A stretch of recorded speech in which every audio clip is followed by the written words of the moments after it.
very shallow. His Holiness says that in reality, these people who are on higher pedestal, they are more worthy of compassion than the so-called downtrodden or fallen people. The fallen people are already fallen. Because they are fallen, they are downtrodden, they have less probably, they have less jealousy or less competitiveness because they have nothing to compete and nothing to be jealous, you see. Whereas those who are on the higher pedestal, they look great with their good costumes and looks and decorations, but deep down they have so much jealous, so much competition, you see. So many levels of negative emotions. So therefore, they are creating a lot of suffering and problem. So therefore, they are worthy of compassion. So our compassion should apply to everybody. Okay? So that's what the text is pointing. Meditate on the great kindness of all sentient beings.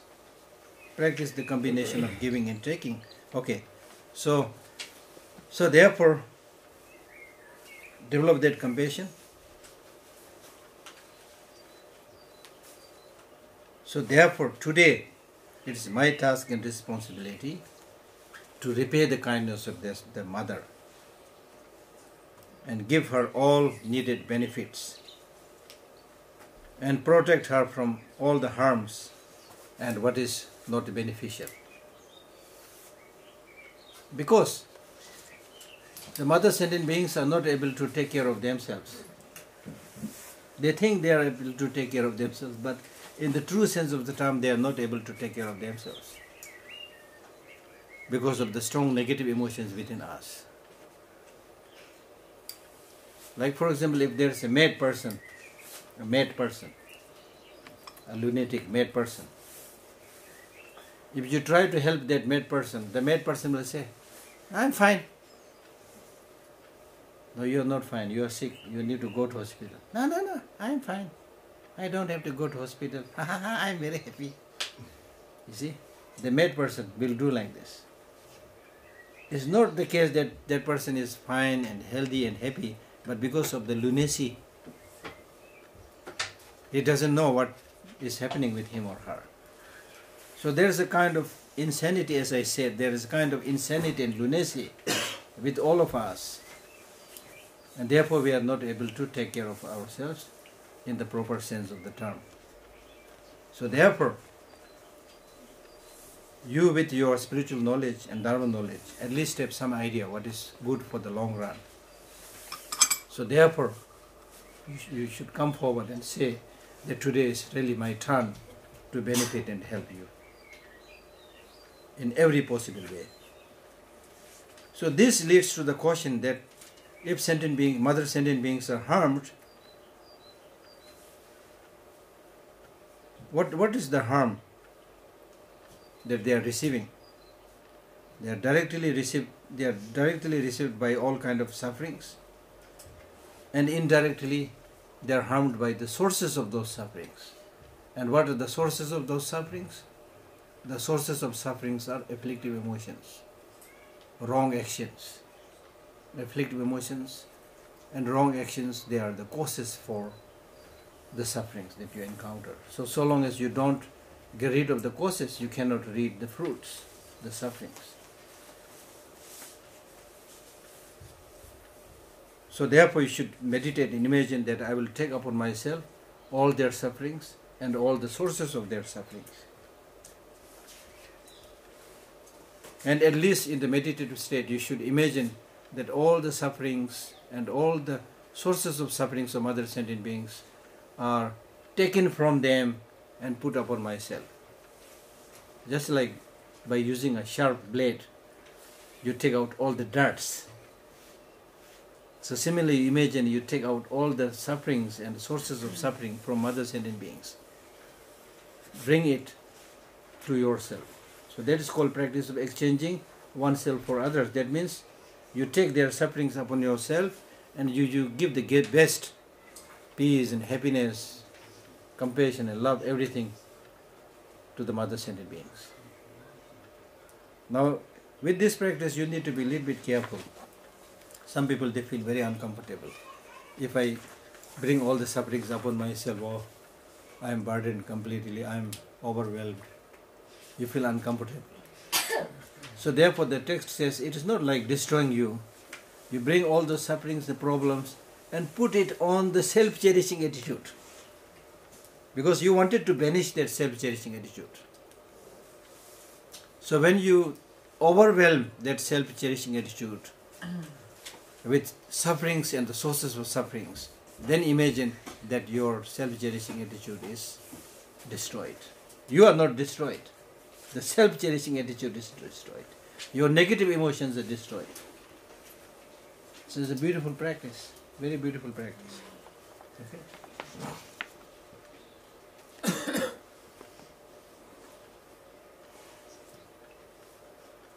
So then you should think,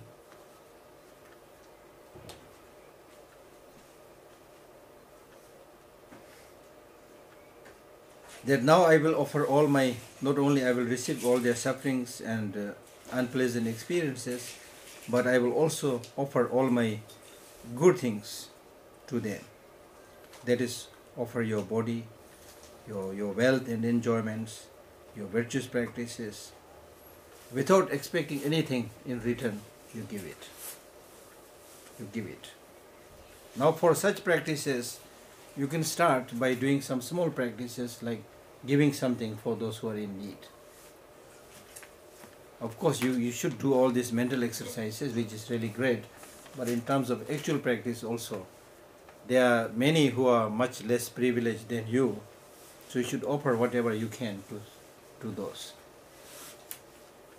That is very, very satisfying, and you will really get some sense of achievement by doing that.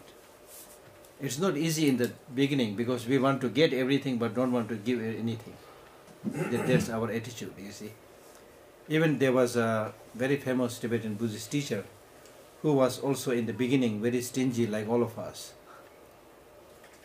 It was very difficult for him to practice any giving. So he used to take one thing. He wanted to do the practice, but he could not do.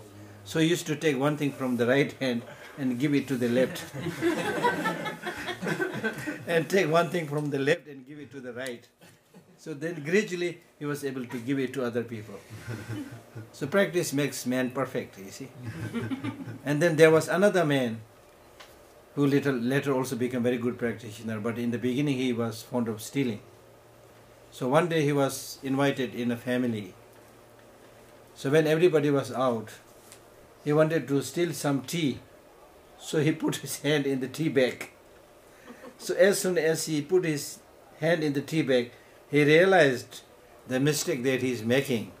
So immediately he used the left hand and tied the right hand, which is in the tea bag. Then he started shouting, "Thief, thief, thief." When the family members came, then what they saw was his right hand in the pouch, in the bag, being tied. See, that's how they practice. That's how they practice. So therefore, it's important to, because at the end of the day we have to give everything. Shantideva says, since you have to give everything one day, reluctantly, why don't you give something now out of your choice? You see? Now we have the choice. And with choice, with free will, if we give something, it will benefit others. You will collect merit. You will get satisfaction. You will make a meaning of your life. But in the end of the day, at your deathbed, when you're dying, when you have no control, you have to leave everything. That's not giving. It is living. It's living. It's not giving. So people will just take it whether you give it or not. So therefore it is better to give it much in advance. Okay? And then similarly you can visualize that your body transforms into a precious jewel or a gem, and you make an offering of it to all sentient beings and they get whatever they need. And it's a mental exercise. You can do that. So that precious jewel then becomes a facility for doing dharma practice, for giving food, for giving clothes, for giving houses, for giving servants. So in this way you can imagine that you are able to offer everybody whatever is their need. You are not losing anything, but mentally you are doing that exercise which is really like preparing you to be able to do the actual practice. And in this way, when you gradually get used with that practice, then it is said that even if you are to give your body, there is no problem at all. But now, right now, not forget about giving the body, even giving something small is very difficult, because we have this grasping, because you have this identification of yourself with the body, with the possessions. So it's very difficult to give.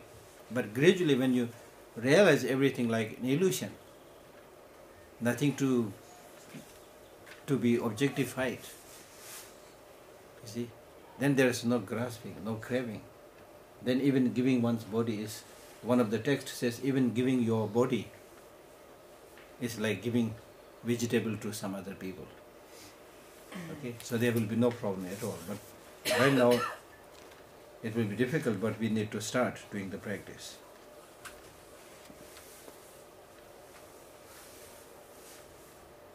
So in this way, preceded by the practice of loving kindness and compassion, you should do this practice of giving and receiving.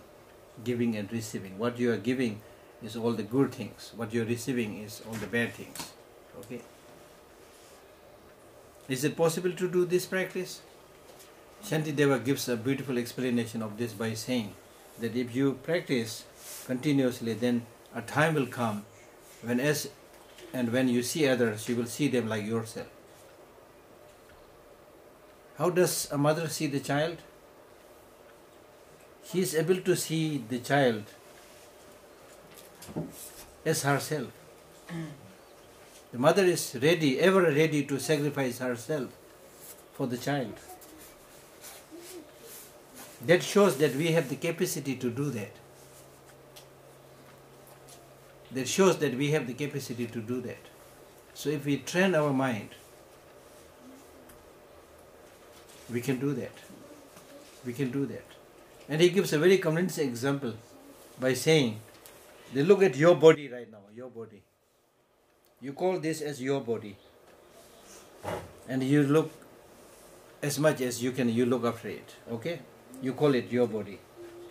But he says, are you sure this is your body? Are you sure this is your body? Shantideva asks us this very pertinent question. Are you sure that this is your body? Of course you will say this is my body. But you look at the source, the origin, from where this body came from. It's from your parents. So it is their part, their body, not your body. But since you got it, and when you said, when you affirmed, this is my body, and now you have no problem thinking that this is my body. And you take care of as much as possible, you take care of it. So similarly, just as you have taken the part that comes from your parents as yourself, as your body. So similarly, if you train your mind, you can think others as yourself and take care about others as you would take care of yourself. And that is not actually doing a self-sacrifice. Actually, that is the best thing that you can do for yourself.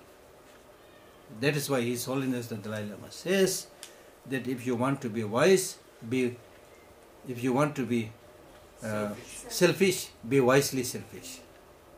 Be wisely selfish. Our ordinary way of being selfish is stupid way of selfish, because we think only about oneself, forget others, and the end result is we don't get what we want. So the wise way of being selfish is that you take care about others. The more you take care of others, the more you will benefit. Like for example, in Israel, if everybody thinks about their country, the community, the society, and keeps it clean, everybody contributes their part, Israel will shine out. If everybody thinks, oh, it's not me, somebody else. Oh, it's not me, somebody else. Oh, it's not me, it's the government, So the country will fall. You see? So everybody has to make their contribution and play the part.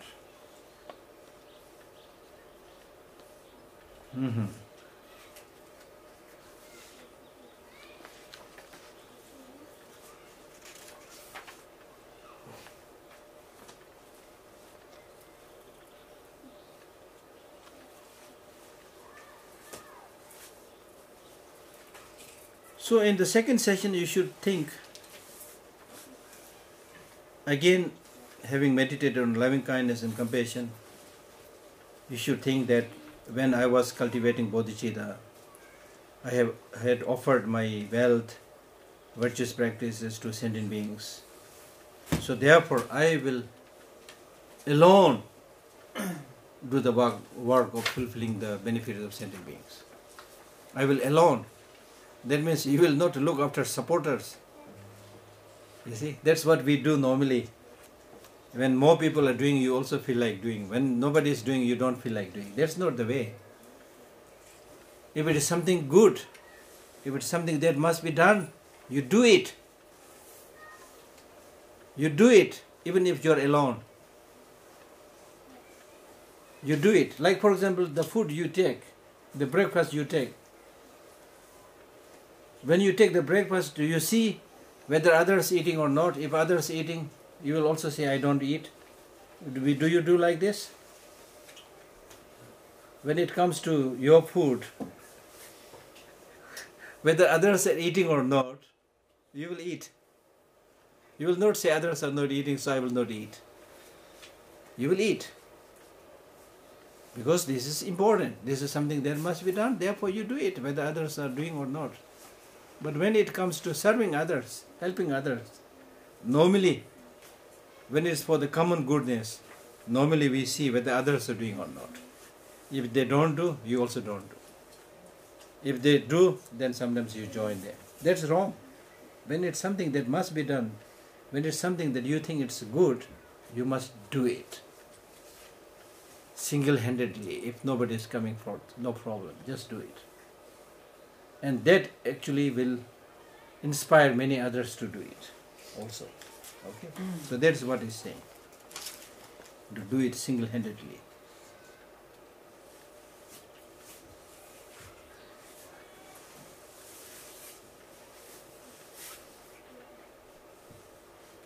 And then when you do such practices, your mind should be filled with joy, because now you are able to benefit and help others. Even after you become a Buddha, the only job that he has to do is help and benefit others. So you don't have to wait until you become a Buddha. You can start helping and benefiting others right now, which you are going to do even when you become a Buddha. So you feel happy that I have this rare privilege. Okay.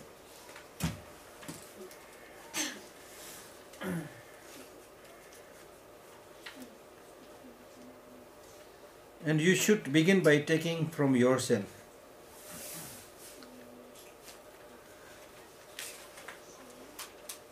You should begin by taking yourself. That means when you talk about taking the sufferings of others, first you begin from yourself. That means you should imagine that sufferings that you are going to experience tonight or tomorrow.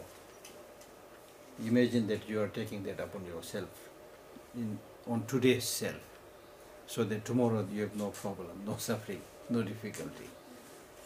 And likewise, when you practice giving, you imagine that you are giving good things for your tomorrow's self, the coming self, so that the coming self has peace, happiness and good things. And then you do the practice with other sentient beings. That's what he's saying. Begin by taking from yourself. These two should be made to ride on the breath. That means when you, as I said, as you already did the practice, when you breathe out, imagine that you are giving your love, affection and goodness to others. When you are breathing in, imagine that you are breathing in the sufferings, troubles, shortcomings of the sentient beings of the whole world. Okay? And then put it on your self-cherishing attitude and destroy it.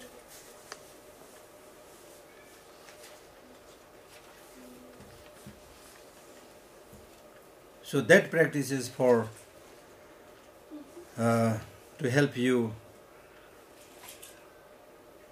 cultivate bodhicitta easily, and to train your mind, and to destroy many of the discursive thoughts.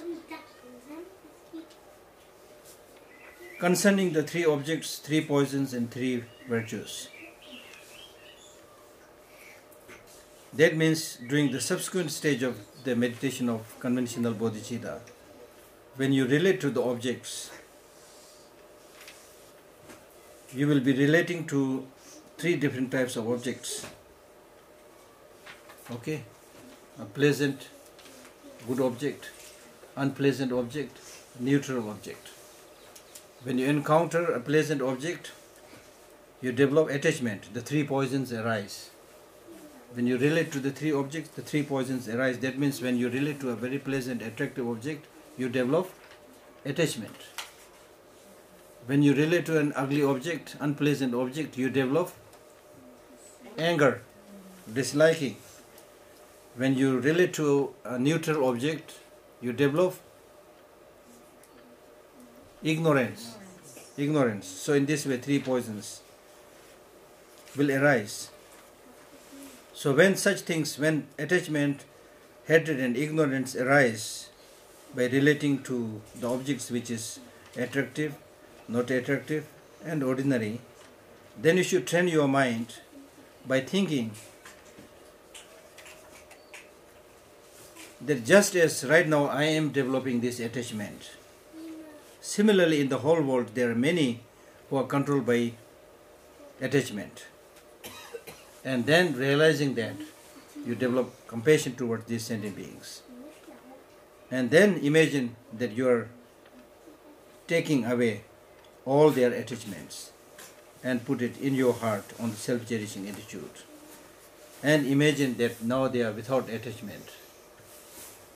Instead, that attachment is replaced by a virtuous quality. So similarly, you should think about the other negative emotions. Okay? Just as I am angry and have hatred right now, there are countless sentient beings who are having hatred.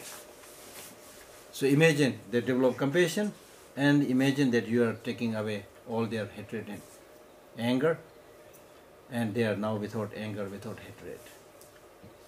Okay? So that is the meaning of concerning the three objects, three poisons arise, and then you transform it into the three virtues.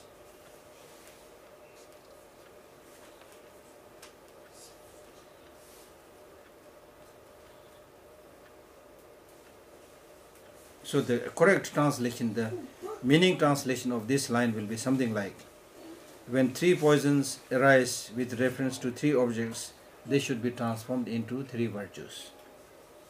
Okay, when you say concerning the three objects, three poisons, three virtues, it doesn't make much sense. Okay, it may be a literal translation, but doesn't make much sense. The instruction to be followed in brief is to take these words to heart in all activities. So that means not only you should visualize this, but in order to strengthen your practice, you should also repeat these lines. That's what he is saying. The instruction to be followed in brief is to take these words to heart in all activities. It doesn't say take this to heart, but the text says actually repeat this in words. Repeat this verbally in all your activities. Okay? Because language plays a very important role in influencing your activities. For example, you can undertake this mind training verbally by saying that may all the sufferings of sentient beings ripen upon me. May I am able to offer all my good things to all sentient beings. So in this way you should repeat that, and then mentally of course think about that. And such kind of repetition, if possible, should be done when you are alone. Do not make a show of your practice. Sometimes we are very fond of showing our practice. We do a lot of practices when people are around, but when nobody is around, nobody does any practice. Okay? So the real practice has to be done by the mind, not by the word or the body.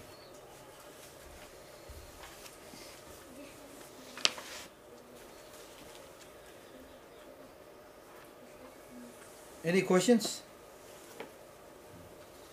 You mentioned the three poison, and can you say which poison transforms into which virtue? Attachment is transformed into non-attachment. Hatred is non-hatred. Ignorance is wisdom or non-ignorance. Okay.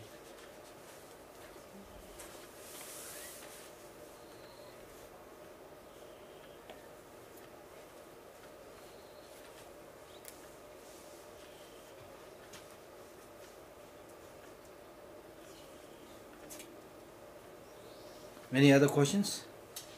Yes? So you described three situations. One, you're like, this is the object. One, you're attached. One, you reject. Yeah. And one, you are not Neutral. not neutral. Yeah. So this is ignorance. Yeah. So what kind of relationship you have to have with the object? With the neutral thing? What if it looks like this is not good, this is not good, and this is also not good. So what kind of relationship you have to have with the object? Let's say it's even a human being. Very good, very good, very good. Everything. Yes, yes, very good. Like in the space. Exactly. This is very good question, very good question.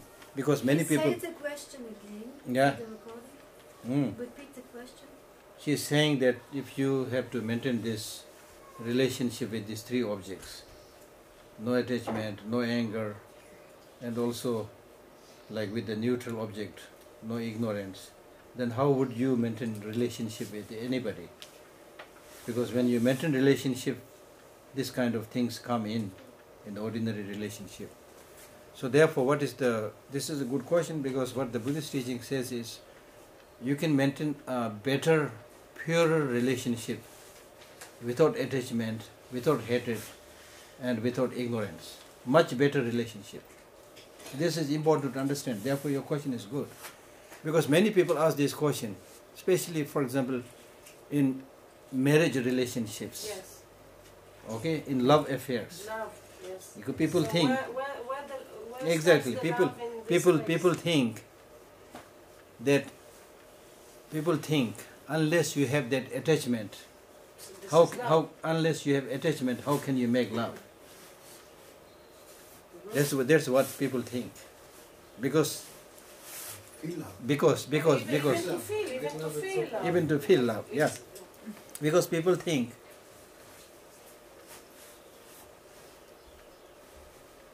that love means to get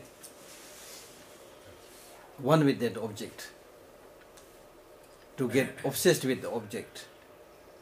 Obsessed maybe not good word, but not obsessed, but one with the object. Put obsession with on one side, yeah.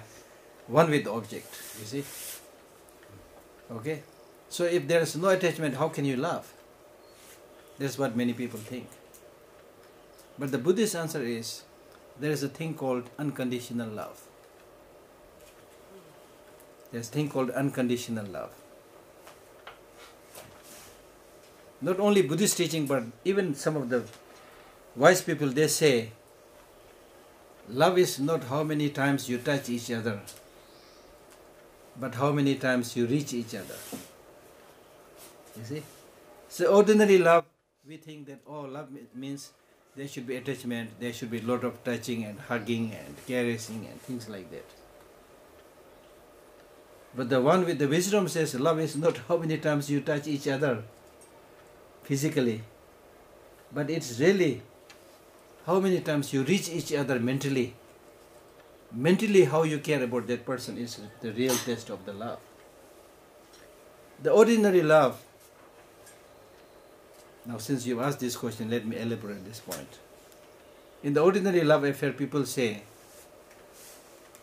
I love you so much that I